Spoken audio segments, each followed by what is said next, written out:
Hey everyone, it's Michael Pedone with SalesBuzz.com, and I have a question for the sales directors, VP of sales, inside sales managers, and even CEOs, especially if you're running a smaller team, right?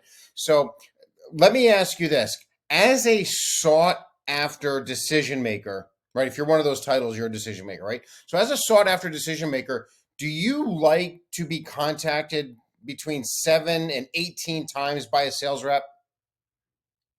I doubt it, right? So why make your sales reps do the same thing to their prospects? I mean, forcing salespeople to continuously reach out to prospects that do not want to talk is going to demotivate your team, and it's going to increase call reluctance. Now, why am I talking about this? So I came across the HubSpot page, and right here it says 18 calls to actually connect with a buyer, and they're referencing this Gartner report right here where it says it takes 18 or more dials to connect with a prospect over the phone on average. Now, here's what you have to understand.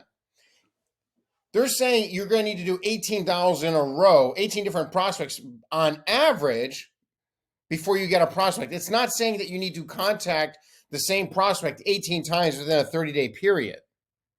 There's a real diminishing effect after 3 attempts. And this is why it's so important to at least be aware of the 3 strikes prospecting rule, which means that you reach out to a prospect 3 times, and if they don't respond to you, then you cut bait and you put them back into the marketing automation plan that you should have for them.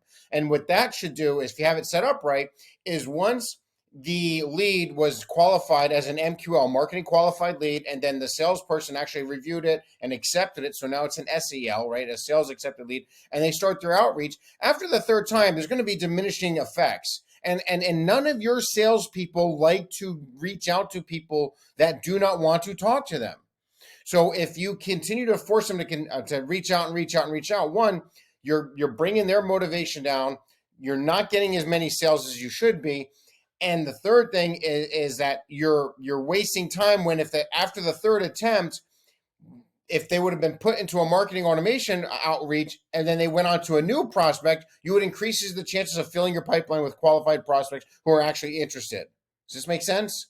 So what some of you are probably asking, well, what's this marketing automation thing? So there's lots of information out there on that you could research, but the real simple fact is when you get an MQL, you have somebody that analyzes a lead and goes, yep, they meet the bare minimum requirements. You move it over, you tag it as an MQL, the sales reps look at it, go, yep, that matches, they accept it, they start the outreach. After the 3rd attempt, if they move them into a marketing drip campaign, but it's still in their name, all marketing automation campaigns should have the ability to, when a prospect opens that marketing campaign email or visits a certain web page, that it will notify your sales rep that, hey, so-and-so who's in the marketing campaign automation just took this action. Now it might be time for another call to them, even if it's past the 3, because maybe a trigger event happened, or that they're now interested. They're viewing a web page on your site that's showing some interest, etc. And now might be the good time to call them.